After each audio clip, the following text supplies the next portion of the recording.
Wherever there are shadows, there are people ready to kick at the darkness until it bleeds daylight. This is Bleeding Daylight with your host, Rodney Olsen. How does a young boy with a promising future become a thief and a junkie? And how does he turn his life around? That's today's episode of Bleeding Daylight.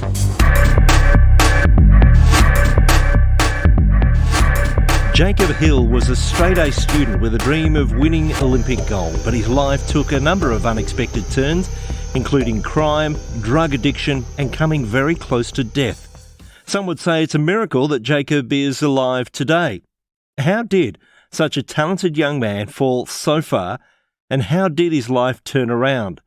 Today he's a husband, father, author, and pastor. Jacob is my guest for this episode of Bleeding Daylight. Welcome. Hey, thanks so much for having me, Rodney. I want to get to know the eager young boy who had such an amazing life stretched out ahead of him. Tell me about those early years.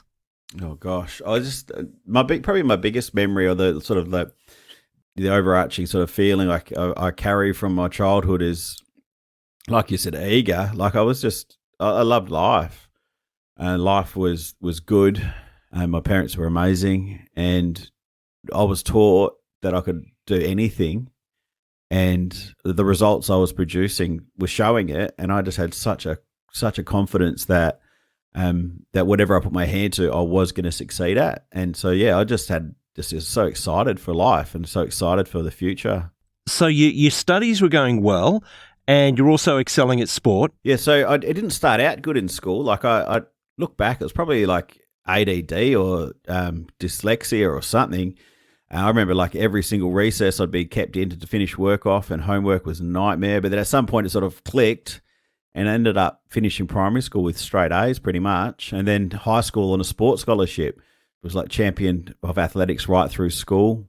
I was captain of my school hockey team and the factions and all of that. And the icing on the cake was when I went to high school on a hockey scholarship, and we're training at the Commonwealth Hockey Stadium, the big stadium here in Perth, 4 times a week, twice with school, twice with my club, playing there on the weekends. And sometimes during the week, we'd actually have the Australian hockey team on the other end of the pitch. And that was crazy. Like, you're literally seeing my dream, like, because my dream was to play hockey for Australia, and literally getting to shake hands with, like, my dream. It was, in my mind, it was very, very done. So when it came to hockey, what was your biggest dream? A gold medal. That was it. Like, the Australian Kookaburras at that point had won a silver medal. One of the guys played for my club and putting his silver medal on one time, like wearing it around my neck, thinking, wow, this is so good, but I'm going to go one better. And that literally was everything. And there was really no doubt in your mind at that stage that was going to happen?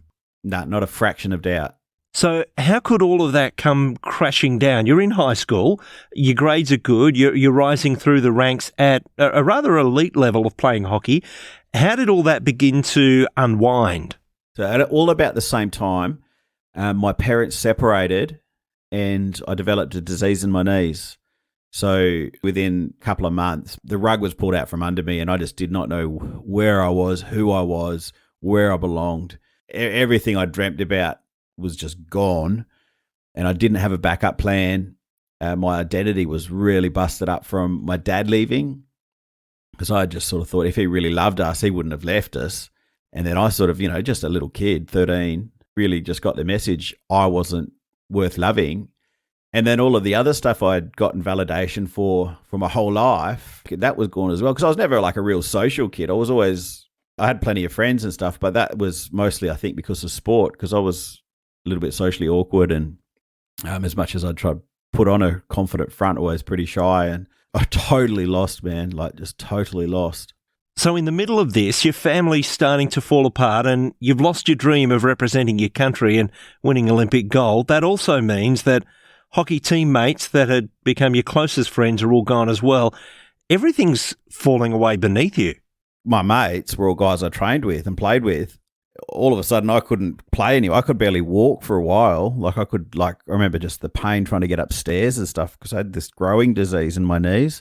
Really, I felt very, very alone, and found myself trying to work out where did I fit in, who, like with my dad, I was always felt like someone's looking out for me, someone sort of keeping me in line a bit, someone's believing in me.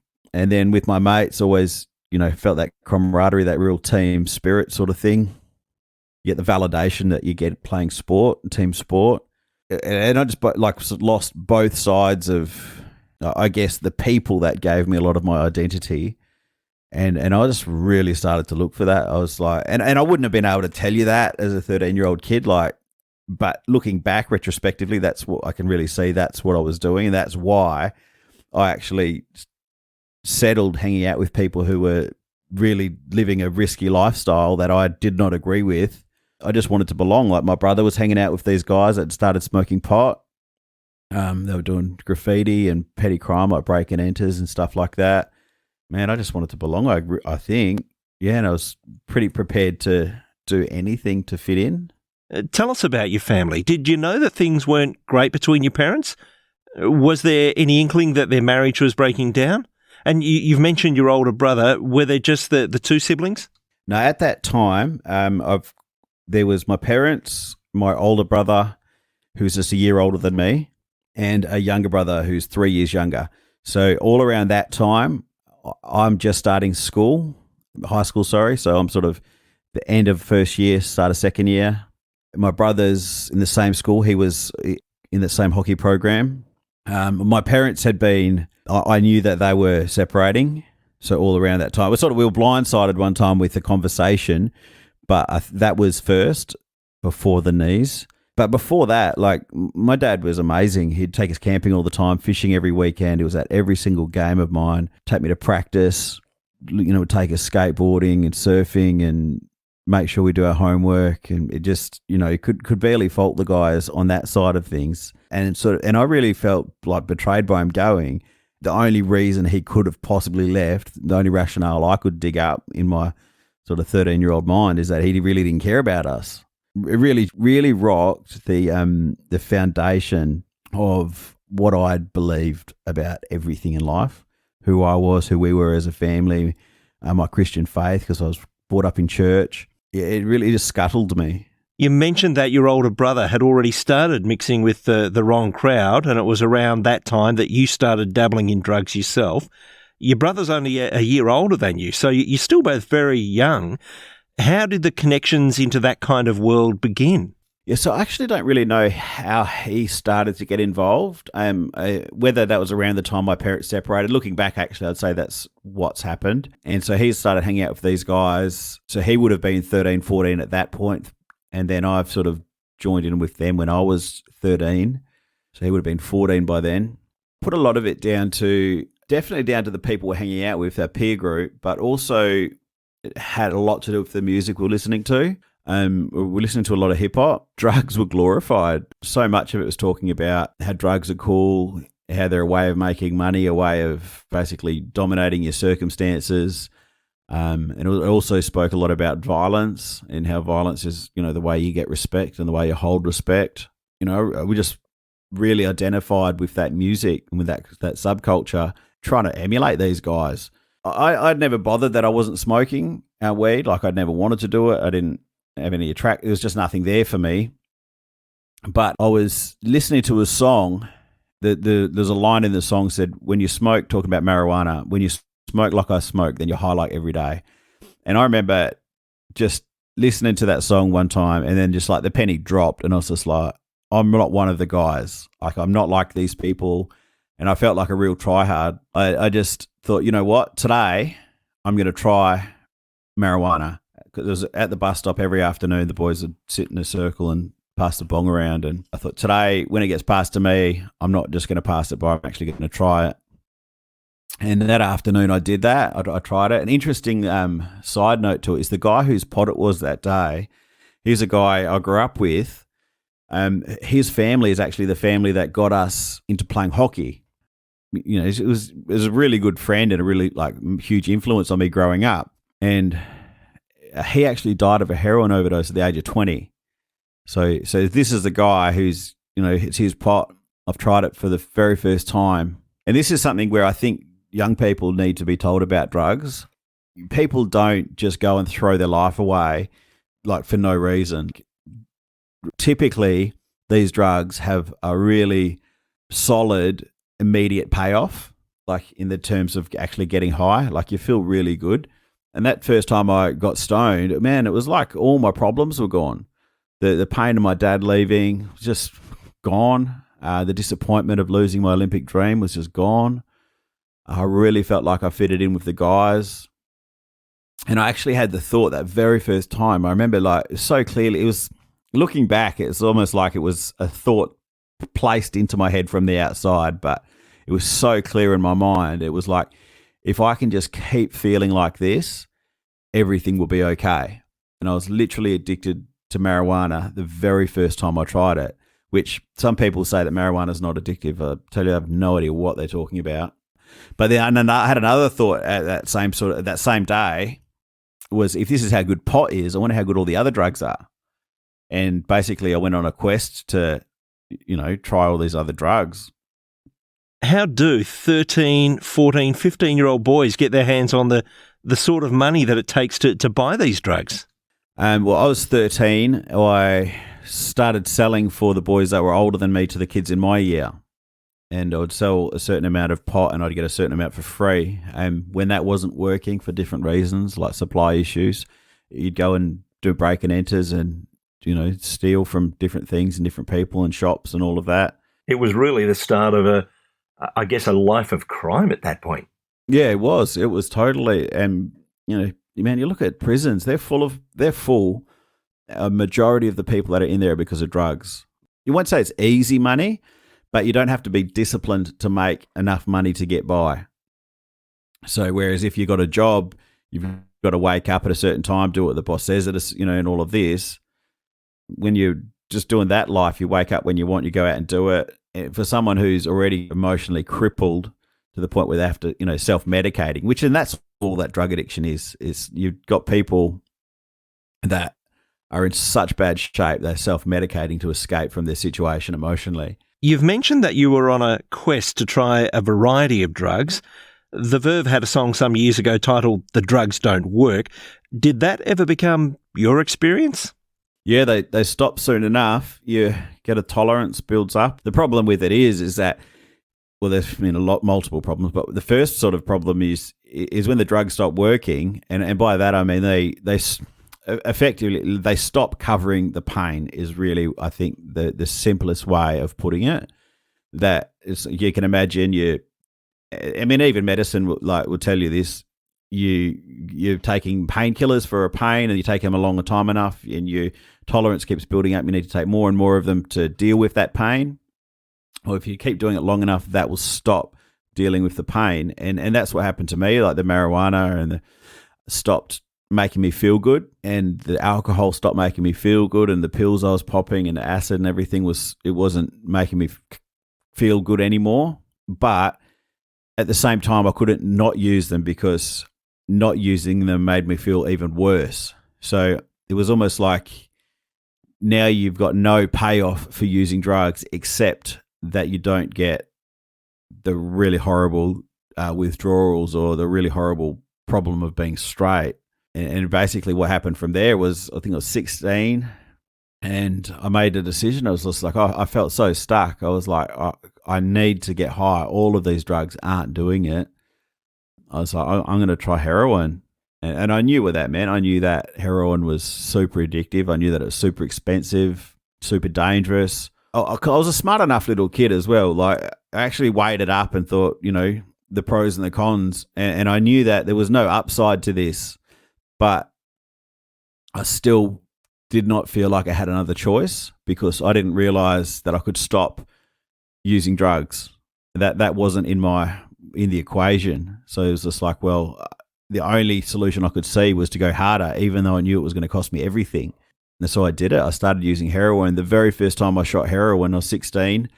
And I had that same feeling, not the same high, but that same sort of thought that if I could just keep feeling like this, everything will be okay. It made me feel great for a little while. But, sure enough, that stopped working as well, after a period of time. I believe that during these times, you even tried taking your own life a couple of times. Oh, it cooks your head. You're dealing with people, like in my situation, you're dealing with a young guy who already was massively insecure. Any drive I had was gone. I saw no hope for the future. I'd ruined so many opportunities. I dropped out of school. You just look at some of the logical stuff. You got someone who's going to be pretty low emotionally, but then you chuck in all of those psychedelic chemicals, and in such strong, drugs you're putting into a developing mind. I mean, being a kid's hard enough. Like, being 16, 17 is hard enough when you're doing everything right. But yeah, you mix those chemicals in with some real lifestyle challenges, on top of the insecurities, and on top of all the, I was like flat out suicidal. The first time I tried to end my life, I was 17. I remember just not seeing a way out. My mates were starting to go to jail. They're starting to die of overdoses. People were starting to get hepatitis C, getting kicked out of home. Like I just literally could see no way out. Like where before, when I could see no way out, there was heroin. At least I could use heroin to make me feel okay. Now I was at this point where I was on heroin and it wasn't doing it for me. I could see nothing, and I'm like, well, I might as well end my life. What's the point of sticking around here for? To live like this? And yeah, I made a genuine attempt at suicide, and praise God, it didn't work. But I was put in Greylands Mental Institution, and I was there for a while. I came out of there and just nothing, like just went right back to it. So even after having to spend time in a mental institute, you didn't have reason to think, well, this isn't working, I need to stop this kind of self-destructive life? Were you still thinking there was no way out? Yeah, well, to be really honest, and I have to be pretty honest with myself in saying this, as much as you want to get off because you need to, because just plain logic tells you that, part of it is I actually didn't want to get out, partially because that's all I'd known from quite a young age, like from 13. My whole group of friends was in that lifestyle. I didn't know this at the time, but I've just, from conversations I've had with guys trying to help them step off drugs, we actually get really scared of, like, what will life be like without drugs? Can I handle this? How can I function, like, in my own mind? And so you've got this medley of reasons why quitting doesn't seem to be a viable choice. And yeah, and literally I've left there and nothing changed. In your book, Kids at War, the Battle of Addiction, you describe an overdose that nearly took your life. I believe it was one person's actions that was the difference between life and death for you. Yeah, I overdosed after a party one night, and I was, rushed to hospital. I was dead by the time the paramedics got to this guy's house. So what's happened is I was at this party. We've gone back to my mate's house. I was asleep on the couch, and someone's woken up my friend whose house it was, and they said, "Can you come and wake up Jacob? He's snoring too loud. I can't sleep. I can't wake him up. Can you come and sort him out?" So they've basically just wanted my friend to wake me up, not out of concern for my health, but because that was keeping them awake. But he's come out and he's heard this noise that they've complained that was snoring, and he knows this sound because a year before he was at a mate's house kicking it, watching a movie, doing some drugs. This guy falls asleep, and my friend thinks nothing of it, and then this guy starts to what he thinks is snore, and he thinks nothing of it. But after a while, he realizes something's seriously wrong, and he tries to wake him up. He won't wake up. He rings the ambulance. By the time the ambulance gets there, this bloke's dead, 18 years of age. So when he's come out and he's heard the noise that they thought was snoring, and so he knows straight away that this guy's not snoring, he's drowning. Like so what happens is you're unconscious, you're laying on your back, you start to regurgitate, and then you breathe that in. You're literally drowning on your own vomit. And he knew straight away, so he's jumped straight on the phone, rang the ambulance. By the time the ambulance has got to his place, I'm dead. They've had to revive me. I died a few more times. My mum's called. They said there's no chance I'm going to survive. I'd been dead for too long, basically. The oxygen, my body, my brain, and my organs had been without oxygen. Mostly my brain had been without oxygen for too long. And there was just no way I was going to survive. And they've put a piece of paper in front of her, which is they're asking her to sign a permission waiver from them to give away my organs. she didn't, which I'm pretty grateful for. But so I've pulled through, but I was in a coma for a week, but I've pulled through and I've woken up. I had to learn how to walk again. I had to learn how to breathe again. But the day I could walk, I walked straight out of the hospital and went right back to it. Yeah, it was like not a lesson was learnt. And even when I was in that hospital, I remember there was a lady come to me, counsellor, and she said, you need help, And I said, what do I need help for? And she's like, for your drug problem. And I said, lady, I don't have a drug problem. I like using drugs. Leave me alone. So you've been committed to a mental institute and gone straight back to using drugs. You've overdosed, been in a coma for a week, connected to machines and gone straight back to using drugs. Seen others that you know lose their lives by doing the same sorts of things that you're doing, and yet you're still taking drugs. Nothing so far has shaken you hard enough to change. What would finally shake you to the point of saying, enough's enough, something needs to be done? It's actually my mum. I needed some money one time and I went and asked her for it, which I hadn't asked her for money since I was a kid, since I was living at home in school. But now I was 21. I'd been out of home since I was 17. And for some reason, I've gone and asked her for the money. She's told me that she doesn't want to talk to me again until I'm in rehab. And I've thought, well, rehab doesn't work. Once a junkie, always a junkie. But for her, I'll give it a go. And to be really fair, I wasn't actually giving it a go to try to get off them. I was actually giving it a go it would have proved to me my theory that I was a lost cause, basically. And I was really just thinking, this is just going to validate everything I've thought. I'm going to do this thing, go there for a few weeks. It's not going to work. And I'm just going to come out and I'm going to go as hard as I can until I'm dead, basically. That was my plan. Sure, for you, I'll go, but don't expect it to work. Your book talks about the moment that you were given a decision about which rehab to go to and the strange decision that you made at the time. Yeah, the whole rehab's structure and system was pretty crazy in my mind. Who knows? I was probably the crazy one, but I was struggling to work all this thing. My normal counsellor lady she's saying I couldn't get into rehab because I was using too much drugs. Like, you need to go to a detox clinic, but I was using too much drugs to get into the detox clinic. So I need to use less drugs so I could get into the detox clinic so they could detox me to get me into a rehab. And I'm thinking, if I could use less drugs, I wouldn't need you people. One of the weeks I go to the clinic, there was a different lady there. And I'm sort of thinking, if I lie to this lady about how much drugs I'm using, she might put me straight into the detox center or straight into the rehab or something. So when she's asked me how much I'm doing and everything, I'm telling her just what I think she wants to hear. But then she says, I think Teen Challenge would be good for you. Now, I had heard about Teen Challenge a few years earlier where I'd heard someone saying that they had gotten off heroin at Teen Challenge. And I remember at the time just thinking, what a pile of rubbish. But I do remember him saying that they met God at Teen Challenge and God had helped them get off heroin. And I remember just bad-mouthing them in public, while they were saying it. But this lady said Teen Challenge, and I instantly remembered this. And then I'm like, are you a Christian? Are you trying to push God on me? She's like, no, we'll find you somewhere else. But then there was like that little split microsecond between, are you trying to push God on me, and her saying, no. It was in that little moment. I remember so clearly.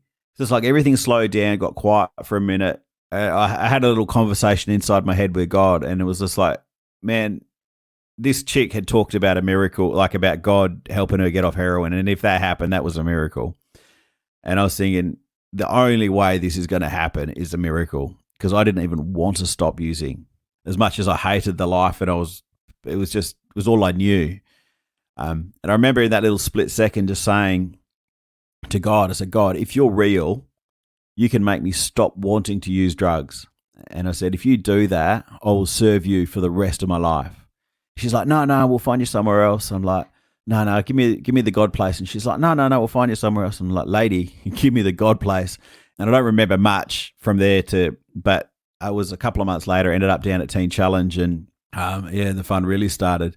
I understand you were picked up by a young guy who you thought fitted all the Christian stereotypes. Good Christian boy. Yeah, so I know this is a Christian place. I'm like all prepared for a bit of God stuff. And this little Vietnamese guy, he's the one that collects me it's a 10-hour bus ride, Rodney.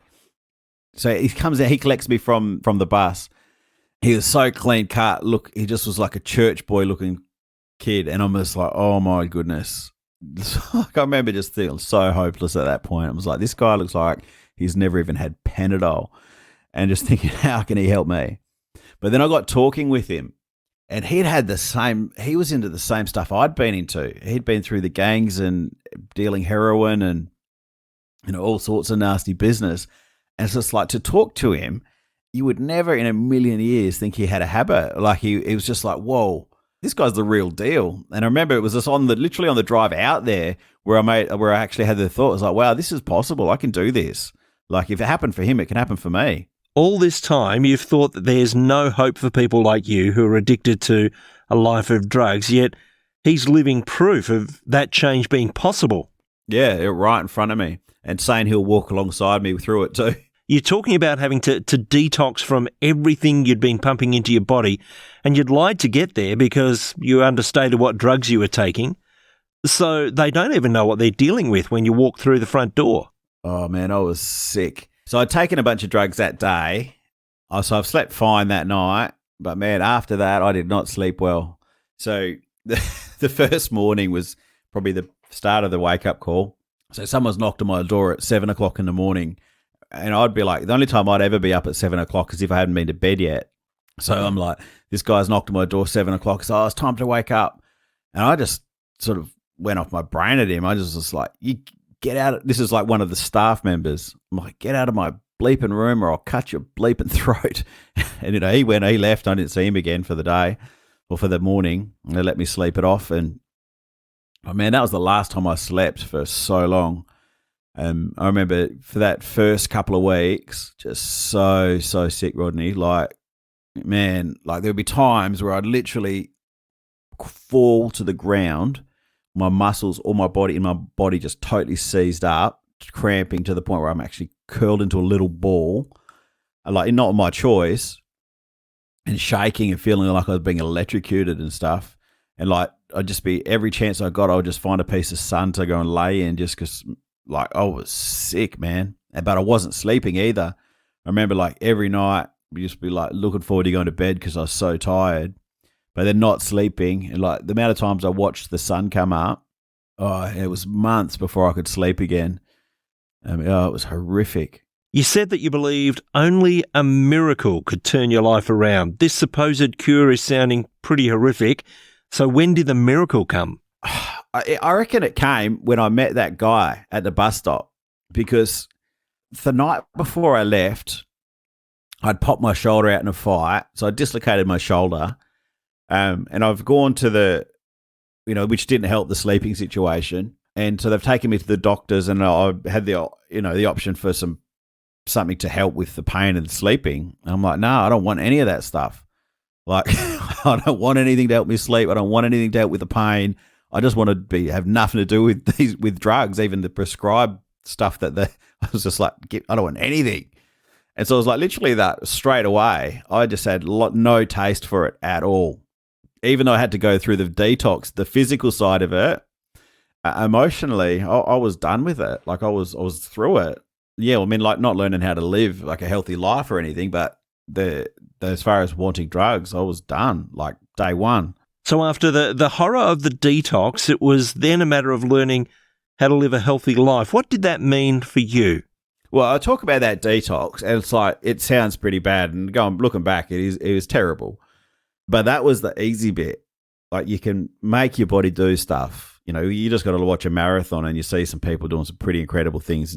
But the real hard thing for me was the emotional stuff, because you got to remember that it was the emotional stuff is why I got onto drugs in the first place, and it was the emotional stuff is why I kept going harder and kept using more and more. And I'll tell you, the biggest key to the whole thing was learning that I was made on purpose by a God who loved me and had a plan for my life. That was the biggest key. And I really struggled to believe it, though, that I on heaps of levels. But having that nugget is what got me through. Like that is, and still today is what gets me through. What age are you at this point? I went in there at 21. And it took me 14 months to finish the program. And I finished it and I just turned 23. Here you are at that point of learning the basics of how to live a normal, healthy life. You're a 21-year-old man having to deal with the emotional baggage of a 12 or 13-year-old that had never been dealt with. Yeah, flat out. Like, basically, once you start checking out with drugs, you don't mature past that point to a degree, because that's how we learn. Like, we have a problem, we work our way through it, and we've grown. It's called maturing. And I just did not do that process. So that's one of the things you see about Teen Challenge is it doesn't matter what age the bloke gets down there. They've actually just changed the name of it to Adult and Teen Challenge because they're just finding more and more grown men going in there. To a large extent, they've all got the psychology of someone in their mid-teens because of exactly what you said. Like, they've not growing past it emotionally. It's an interesting journey that you've been on, and as I said, you thought only a miracle could make you change. You've mentioned that you had to come to an understanding that you were created on purpose and that there was a God that loved you. So how did that finally settle for you? When did all of that begin to make some kind of sense? Gosh, good question. So take it back before I went to Teen Challenge, and you're talking about, all these crazy things that happened, and like the hospitals, the mental institutions, and the overdoses, and all of that stuff. And people look like and say, these, surely that was your rock bottom moment. No, surely that was your rock bottom moment. Like, my lowest point in life was driving down I was along the freeway with one of my mates, and a song came on the radio, Grin Spoon. And the lyric went something like this. It's like, were you born to be a star? Were you born to be more than you are? And I remember listening to that song and knowing beyond a shadow of a doubt that and this is someone, a flat out drug addict, on our way to score some heroin, breaking every speed, like every law on the road to get to this place quicker. At that point, I remember like just knowing that I was made for something special. I was made for something more. I was made to do something important, and I could see no way of getting there. I had this drug problem. I had no education. I had no drive. It was just like, that was my lowest point, realizing I was meant for something and not having any awareness of how I could get there. I know that you had a little bit of a picture of what you were meant for. Tell us about that picture that you carried with you in your mind. I had this picture of like what I would actually like for a life. I saw a girl who would love me for me. That was like that desire in my heart. I remember I wanted a family. I wanted my own kids. Like 2 boys was actually just this image I saw. My own house where I couldn't get kicked out of anymore. A job that I didn't hate, not even one that I liked. That wasn't even the dream. It was just a job I didn't hate. And I remember seeing that picture, and that was so far from possible in my mind that I attempted suicide. But as I've started to get my life back on track at Teen Challenge, like that, there was a sniff of it, like it was like, wow, God's got a good plan for my life, and He can get me there. As well as starting to wake up those feelings like, no, I can do something significant with my life. My life can be called to make a difference in the lives of a lot of people. So you've had this picture of a wife, a couple of sons, a job that you don't hate. You've now been through all the detox. You've been through the rehab. We fast forward quite a number of years to the current day. What does life look like for you now? It looks remarkably similar to that picture. It was about 5 or 6 years ago. I remember that picture came to mind, and I was just like, whoa, this is my life now. Happily married, built our own home, I had 2 little boys. And it was literally like that dream that was impossible was now not just a potential, it was like I was living it.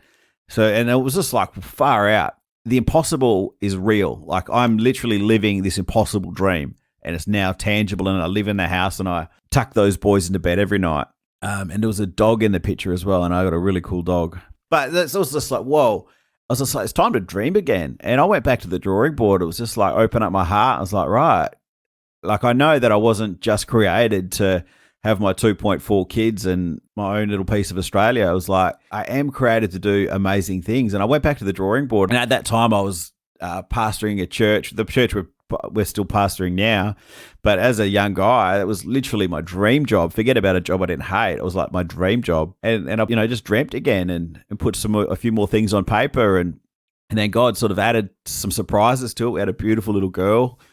And now I still pastor the church, but I'm off staff at the church. I'm not on staff anymore. And I run my own company, Purpose and Destiny, which, the goal of it is to help people discover their purpose in life and empower them to fulfill their destiny through some of the keys that I've learned, a bunch of facets, like through drug education in schools to sharing my story, as well as, speaking in church. But on top of that, doing the stuff that I was doing before that was great. It's not like I got rid of stuff to do new stuff. It's just like adding to my life. Someone listening right now might think, well, that's great for you, but can it work for anyone else? I mean, let's admit it. You had seen maybe one or two people who'd been able to kick heroin, but you didn't really believe that was possible, especially for you. So someone listening might be thinking, well, for me, that's just not possible. Someone else listening might be thinking, there's someone that I love who's addicted. Is it possible for them? Really possible? What would you say? Well, I'd seen 0 people that had gotten off. That one girl who I saw her, but I didn't actually believe that it worked for her. I know her now, and yes, it worked. So to really understand it, both of my brothers went down the same road I went down. My little brother, he started using, the first time he was busted selling drugs, he was like 9 or 10 years old. They both ended up heroin addicts as well. Today, both of my brothers have been through Teen Challenge. They're off drugs, got beautiful families, own their own homes, like just doing well in life.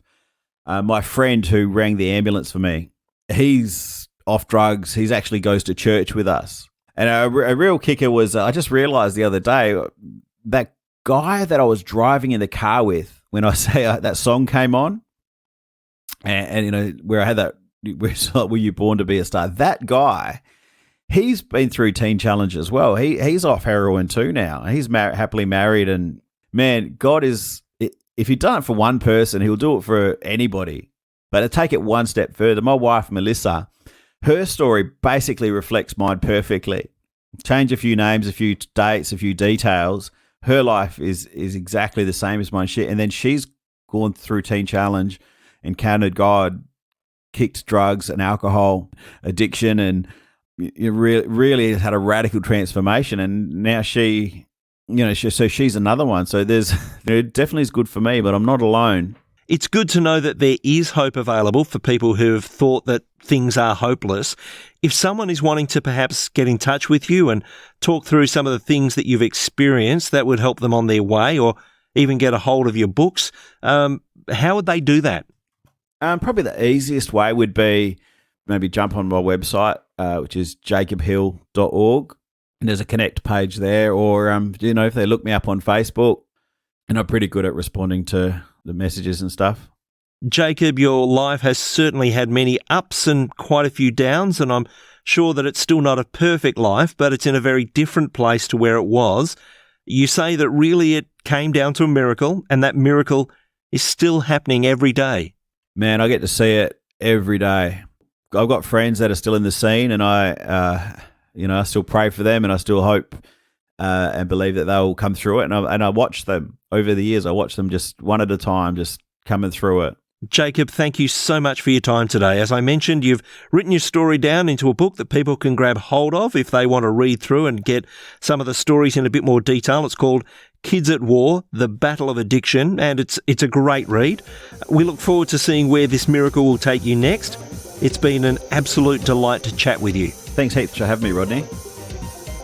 Thank you for listening to Bleeding Daylight. Please help us to shine more light into the darkness by sharing this episode with others. For further details and more episodes, please visit bleedingdaylight.net.